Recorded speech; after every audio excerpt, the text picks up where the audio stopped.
안녕하십니까. 요즘 미국 은행의 파산 소식이 아주 뜨겁게 들려오고 있습니다. 그 이야기에 대해서 잠깐 해보려고 해요. 일단 너무 많이 들으셨을 것 같기는 한데요.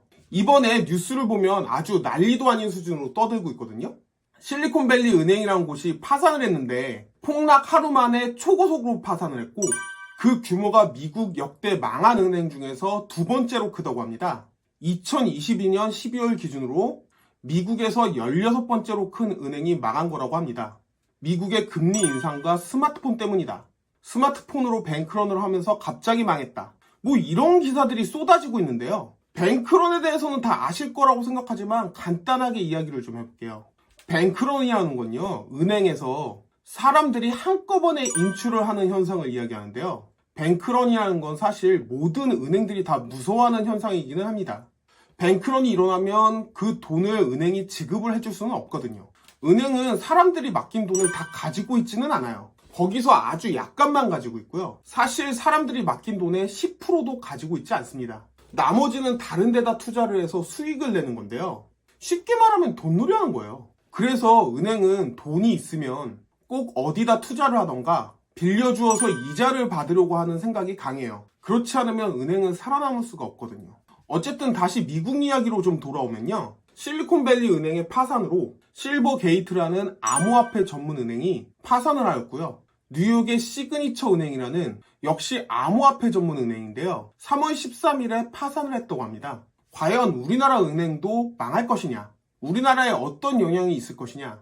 이런 기사들이 굉장히 많이 나오고 있어요. 근데 또 재미있는 거는요. 소위 말하는 금융 전문가들은요. 이번에 은행이 망한 사건이 과거 리만 브라더스와 같은 사태는 일어나지 않을 거라고 이야기를 하고 있어요. 근데 생각을 좀 해보면 금융 전문가라는 사람들이 대부분 은행에서 일하는 사람이나 정부 사람이에요. 상황이 안 좋아도 좋다고 말해야 하는 입장이기는 해요. 뱅크런이 일어나면요. 은행도 망하지만요. 정부도 굉장히 문제가 커져요. 정부 입장에서도 정말 심각한 문제가 되거든요.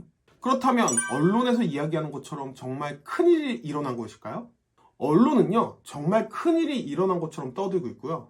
정부나 금융 전문가들은 별일 아니라고 떠들고 있죠. 그럼 도대체 언론은 왜 이렇게 큰일 났다고 떠들고요? 금융 전문가라는 사람들은 미국의 큰 은행이 망했는데 왜 큰 영향이 없는 거라고 이야기하고 있을까요? 이 부분에 대해서 조금 이야기를 해보려고 하는데요. 아시는 분들도 많겠지만 모르시는 분들도 계실 거라서 자세한 자료를 들으면서 설명하기보다는 좀 쉽게 풀어서 이야기를 해보려고 해요. 일단 언론에서 하는 말이 다 맞기는 맞아요. 실리콘밸리 은행이 미국에서 16번째로 큰 은행이 맞고요. 그렇게 큰 은행이 망했으니 문제가 생긴 것도 맞아요. 근데 언론이라는 곳 자체가 무슨 일이 터지면 글을 좀 자극적으로 쓸 수밖에 없어요. 많은 사람들이 글이나 뉴스를 보아야 그게 돈이 되기 때문에요.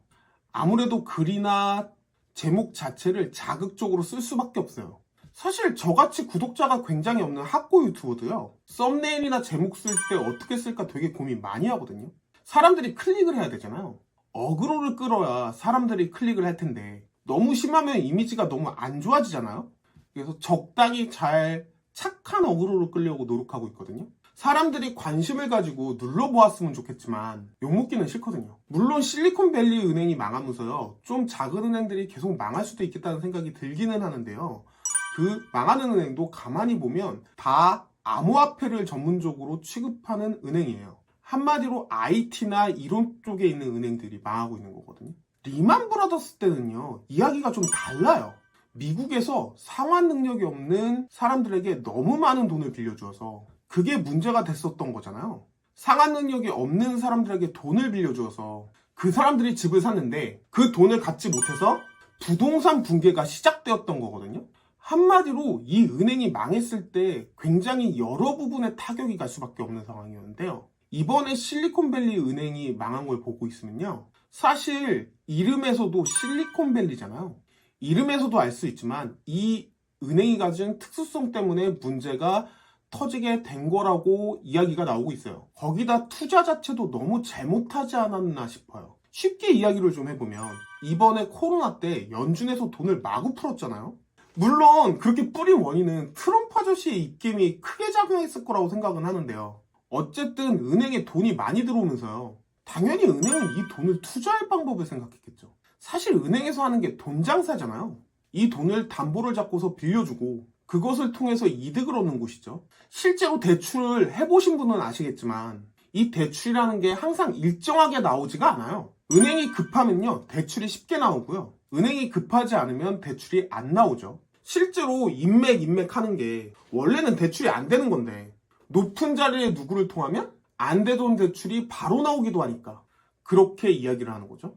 은행이라는 게 우리나라에서 이미지가 좋아서 그렇지 사실상 돈놀이에요. 그래서 현금을 엄청 많이 가지고 있으면 은행 입장에서도 완전히 손해거든요. 당연히 그 돈을 굴릴 생각을 했을 텐데 실리콘밸리 은행은 이름에서도 알 수 있지만 IT와 벤처기업들이 많이 모여있는 곳이 실리콘밸리잖아요. 벤처기업이나 IT 기업을 상대로 돈을 빌려주고 하는 곳이거든요. 아무래도 은행의 주 거래 대상이 스타트업 회사들인데요. 코로나 때 자금이 많이 들어오면 일반 회사 같은 경우에는 인프라에 투자할 수도 있거든요. 건물도 짓고 하면 현금이 많이 들어왔다고 해도요, 돈이 더 필요하니 은행에서 돈을 더 빌릴 수도 있기는 한데요. 보통 스타트업 회사 같은 경우에 빚을 내면서까지 건물을 짓거나 이러지는 않아요. 그리고 돈이 많이 유입됐기 때문에 스타트업 회사들도 지금 당장 돈이 부족한 상황은 아니었거든요. 스타트업 기업 입장에서도 돈이 당장 부족하지 않은 상황이니까요. 코로나 때 돈이 많이 유입이 됐잖아요. 돈을 꾸려거나 하는 상황은 아니었고요. 실리콘밸리 은행 입장에서는요, 그 돈을 계속 들고 있을 수 있는 입장은 아니었어요. 그래서 실리콘밸리 은행에서는요, 그 돈으로 대부분 미국 국채를 장기채로 인수를 해버려요. 여기서 많은 기사들을 읽어보면요, 금리가 올랐기 때문에 실리콘밸리가 망했다는 투로 이야기를 많이 하는데요. 사실 금리가 올라서 망한 게 맞기는 한데요. 금리가 올랐는데 미국 국채를 샀으면요, 은행은 돈을 버는 게 맞는 구조기는 해요. 사실 평소 같으면 가장 안전한 투자예요. 기본적으로 미국은 우상향하니까요. 중간중간 문제가 생기기도 하지만 장기적으로 봤을 때는 꾸준히 오르니까 가장 안전한 투자라고 생각할 수 있죠. 근데 문제가요, 미국 국채를요, 사도 너무 많이 샀고요, 또 장기채로 샀다는 게 문제고요. 그 시기가 문제예요.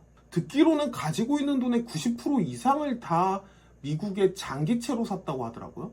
아까 앞에서도 말씀드렸지만 미국의 국채를 샀으면요, 이득을 보는 게 맞아요. 근데 지금 손해를 보았잖아요. 왜 손해를 봤는지 잠깐 예를 좀 들어보면요, 미국 국채를 사서 문제가 된 게 아니라요, 금리가 낮을 때 장기채로 너무 많이 샀다는 게 문제예요. 미국 금리가 오르면요, 미국 국채의 금리도 같이 오르게 되는데요. 문제는 지금 금리가 낮을 때 장기채로 대량을 샀다고 했잖아요. 그 미국 국채를 살 때 2%로 샀다고 생각을 하면요, 장기채인 2% 금리는 변하지 않아요. 10년이면 10년 동안 변하지 않죠. 문제는 지금 금리가 5% 이런 식으로 올랐다고 하면요, 금리가 오른 상황에서 5%짜리 단기채를 사는 게 훨씬 더 이득이 크겠죠. 물론 금리가 오를 줄 모르니까 안전해 보이는 장기채를 산 것인데요. 어쨌든 금리가 올라도 2%짜리 장기채를 진짜 장기적으로 들고 있으면요, 금리가 다시 내려갈 수 있으니까 크게 손해는 아닐 수 있거든요. 뭐 장기적으로 보면 이득이 될 수도 있어요. 문제는 지금 당장 이 2%짜리 장기채를 팔려고 하면 팔리지가 않는다는 거죠. 당장 단기채가 5%짜리가 나와 있는데 누가 2%짜리 단기채를 사려고 하겠어요. 당연히 이 2%짜리 장기채를 지금 당장 돈으로 환원시키면 엄청난 손해가 되게 되는 거죠. 문제는 일반 가정집이나 일반 회사였으면 손해봤다 하고 그냥 들고 있으면 되거든요. 은행이라는 게 문제예요. 당연히 어디에다 어떻게 투자했다라고 알려졌을 거고요. 이렇게 크게 손해보았다는 이야기를 들으면 본인의 예금이 문제다 싶어서 사람들이 죄다 예금을 인출하려고 오겠죠. 그러면 이 10년짜리 장기채를 팔아서 현금화를 시켜야 되는데 이걸 지금 누가 사요? 산다는 사람들도 다 가격을 후려치려고 하겠죠. 당연히 현금이 막히면 망하게 되는 건데 이게 또 사람들이 스마트폰으로 예금을 인출해 가니까 돈이 쭉 빠지면서 정말 단시간에 망한 거거든요. 문제는요, 금리가 올라서 망한 게 아니에요. 투자의 시기와 종목이 잘못됐던 거죠. 금리가 낮을 때 장기채를, 그것도 가지고 있는 대부분의 돈을 투자를 했는데 금리가 오르니까요, 은행에다가 돈을 예금한 사람 입장에서 보면 완전히 손해를 본 거라고 생각할 수밖에 없거든요. 당연히 본인 돈을 못 찾을 수 있으니까 돈을 빼간 건데 이게 인터넷의 발달로 소문이 굉장히 빨리 돈 거죠. 근데 이게 사실 큰 은행이나 어떤 큰 회사에서 이 은행을 인수하려고 소문을 흘려서 돈 빨리 찾아라 이렇게 했다는 이야기도 있기는 해요. 찌라시로 돌고 있거든요. 일단 가장 큰 원인은 투자를 완전히 잘못해서 손해를 많이 보았다는 거예요. 분산 투자도 하지 않은 채 장기채에다가 몰빵했다는 게 문제죠. 이렇게 보면 리만 브라더스 때랑은 이야기가 좀 다르기는 하죠. 리만 때는 신용이 낮은 사람들한테 돈을 빌려주어서 그 돈이 회수가 안 되니까 문제였거든요. 저거는 지금 현금으로 버틸 수 있으면 크게 문제되지 않을 수도 있는 상황이거든요. 근데 여기서 변수 하나가 있는데요.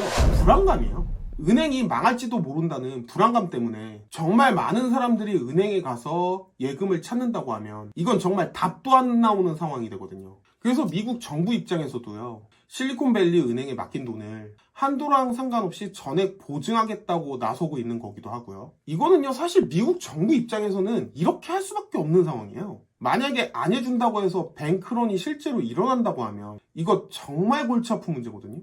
선택의 여지가 없는 결정인 것 같기는 해요.